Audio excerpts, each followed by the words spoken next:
Bé, doncs és una gincama, com tu dius. Mira, a partir de l'any passat, a part de la pandèmia, el 2020, Cambrils va formar part de les destinacions turístiques intel·ligents i pensàvem que era l'hora de donar-li un stop and go, de donar-li un gir a totes les propostes que teníem pel turisme familiar que ens visita, com la destinació turística familiar que som. Llavors ja vam pensar que havíem de començar ja a donar aquest gir, a fer servir molt més les noves tecnologies que evidentment els nens les dominen possiblement millor que nosaltres, i llavors vam pensar fer una gincana digital que posés en valor tots els nostres elements més significatius de Cambrils, la nostra història, i pensàvem que era una forma d'interactuar amb tots els nostres visitants. I sobretot en els nanos, que a vegades que ens costa tant atraure'ls en la història, en coses concretes, en peculiaritats que tenim a Cambrils, i pensàvem que un joc així els podíem ensenyar moltes més coses, amb la diversió, sobretot. Quina és la narrativa? És a dir, què és el que s'ha d'esbrinar? Com funciona? Molt bé, doncs mira, tot comença amb... T'has de descarregar un codi QR, que ja veureu que hi ha els cartells tant a l'oficina de turisme com la Torre del Llimó, com als mercats. Te descarregues aquesta app i bé, tot comença en un relat que arriba el nano a Cambrils i es troba a la casa antiga dels seus avis, un bagul, que l'obre, i llavors allí ja li comença un relat on se li comença a explicar que els seus avantpassats van trobar un tresor d'uns pirates i que llavors li van donant ja pistes per poder accedir en aquest bagul. Tot és són els avis. Vosaltres sabeu que aquí a Cambrils tenim el barri de la Marina i el barri del Casc Antic, que som els vileros, som els mariners, i evidentment en aquest joc també havia d'entrar aquests elements, ja que l'avi era pescador, era de baix a la platja, i l'àvia era de la pagesia, formava part del barri antic. I llavors tot arrenca que, a veure si vol ell redescobrir tot això. També ajuntem una altra vegada, com t'estava dient, els avantpassats, els avis, li van explicant com era abans la pesca, què feien, com arribaven les barques, i van passant per tot el port, que hi ha unes 6-7 pistes. Llavors poden arribar a dalt al Casc Antic, que hi ha unes altres 6 o 7 pistes més, en total són 14 pistes. I si han aconseguit totes les pistes, jo crec que són senzilles de passar, doncs llavors sí que poden arribar han d'arribar a l'oficina de turisme, que allí els espera també una sorpresa, un regal, als que hagin aconseguit totes les proves. O sigui que al final és un joc que va adreçat als més petits, però en veritat qualsevol persona que vulgui conèixer la història de Cambrils és una bona forma de fer-ho de manera dinàmica i divertida. A preguntar-te, Marta, com va sorgir la idea de crear-lo? No sé si el tema de la Covid-19 també ha propiciat a que intenteu buscar alternatives més a l'aire lliure i també coses d'atracció per la gent, no? Sí, a veure, ja fèiem unes visites guiades teatralitzades tant a la platja com al Casc Antic, on a la platja hi havia un pescador que els hi estava ensenyant les visites guiades, així teatralitzades, i vèiem que eren molt amenes per totes les famílies. Llavors, aquests grups aquest estiu les vam seguir fent, però havien de ser reduïts degut al Covid, i llavors, com t'estava dient, aquest stop and go que ens va tocar fer l'any passat ens va fer canviar moltes coses, actualitzar moltes coses, i pensàvem que, evidentment, ja tots són apps, tots són descàrregues, i pensàvem que era la forma més senzilla. És una forma de fer-ho individualment en famílies, vull dir que els grups no s'han de barrejar. Ho pots fer en una durada de 2 hores.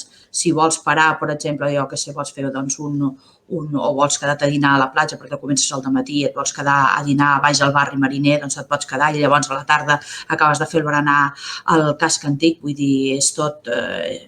Tu pots fer tu a la teva mida, diguéssim, de les teves necessitats. Ara comentaves que les persones que el completin poden adreçar-se a l'oficina de turisme perquè hi haurà un premi. No sé si ens pots avançar quina és la recompensa per tota la gent que acaba aquesta gincana. La recompensa pensem que és un lloc que evidentment no podia sortir en aquesta gincana perquè està una miqueta més allunyat de tot aquest recorregut que sempre l'han marcat, que pot ser caminant si voleu. Llavors són unes entrades gratuïtes al Parc Samà i després teniu uns tíquets també amb el trenet turístic. al Parc Samà, que nosaltres hem fet diverses entrevistes i que també és un plan molt, molt xulo per les famílies que estiguin passant uns dies a Cambrils i que vulguin fer alguna cosa alternativa i a més tenen moltíssims animals de diferents espècies i que, bueno, és superinteressant a anar-hi. Fins quan estarà disponible tota aquesta gincana, Marta?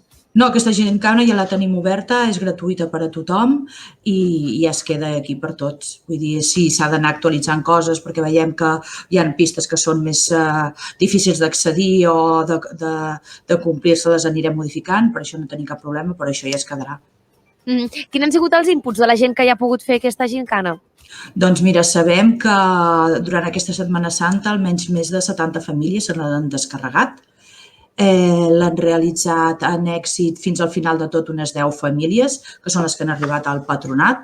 És a dir, que han fet les 14 pistes i han arribat al patronat a recollir el seu premi, que era un diploma també, com tal la família havia arribat al tresor.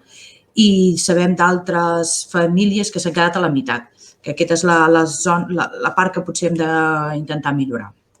Que potser és una mica difícil aconseguir-ho, la gent es rendeix fàcilment. No, no és difícil aconseguir-ho, sinó és intentar aconseguir que els dos nuclis urbans estiguin més a prop, s'allunyin. Perquè, o sigui, estan més allunyats, diguéssim, però caminant realment és un pas. Però, clar, s'ha de provocar aquest. Potser hem de posar una pista al mig que enllaci totes aquestes dos nuclis, sí. Però, bueno, ho anirem modificant sobre la marxa. Molt bé. Aprofitant que et tenim per aquí, Marta, preguntar-te com ha anat la Setmana Santa per Cambrils. Jo vaig anar un dia perquè vaig fer un retrobament amb els amics del col·le de tota la vida i t'he de dir que vaig estar 2 hores per trobar parc, que hi havia molta gent i que vaig pensar que suposo que són bones notícies. Per sort vaig veure que la gent seguia amb totes les mesures, però preguntar-te una mica com ha anat la Setmana Santa en general a Cambrils.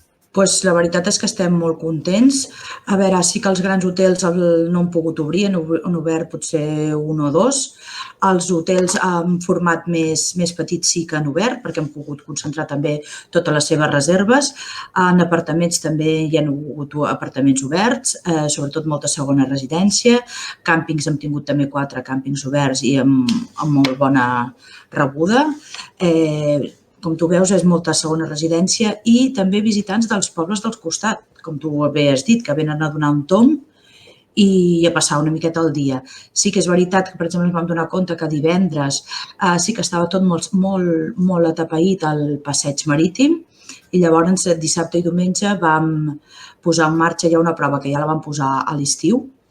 Vam tancar el passeig marítim a tota la circulació de vehicles, d'autobusos i el trenet turístic, i llavors tota la circulació es desviava per la Rambla Jaume I, amb la qual cosa donàvem el doble d'espai als vianants perquè poguessin passejar amb totes les seguretats de distància.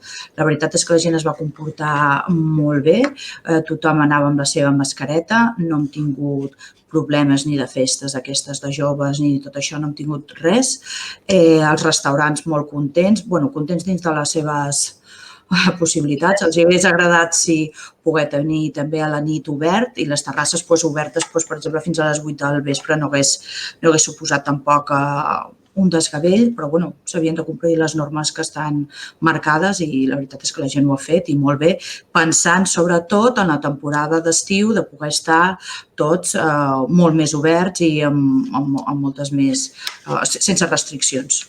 Això et volia preguntar, no sé si creieu que això és un preludi del que es podrà veure a l'estiu, perquè es comença a comentar que, clar, que haver permès totes aquestes coses durant la Setmana Santa pot ser que provoqui una quarta onada. No sé si en aquest sentit teniu por que perjudiqui la temporada estiuenca o penseu que serà un preludi de tot el que vindrà com va ser la temporada de l'any passat, que vam tenir un estiu bastant bo. Jo crec que serà el preludi d'aquesta temporada venint. El problema sempre el tenim en els visitants que ens venen de fora. Tots els que hagin d'arribar en vols, aquests ho tenen molt complicat, de moment encara. Pensem que a partir del maig-juny les coses es començaran a normalitzar.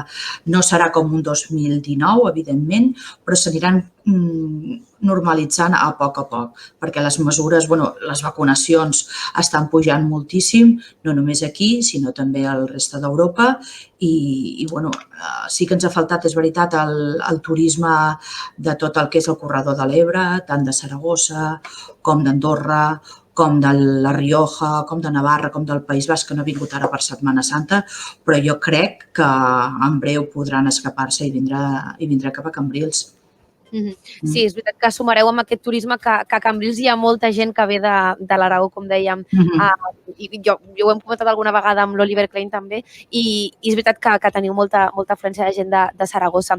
Marta Borràs, regidora de Projecció Exterior i Turisme de l'Ajuntament de Cambrils, moltíssimes gràcies per haver-nos acompanyat avui a la plaça, per explicar-nos aquesta iniciativa de la Gincana i també una mica com ha sigut tota la Setmana Santa cambrilenca. Moltes gràcies, fins la propera. Moltes gràcies a vosaltres.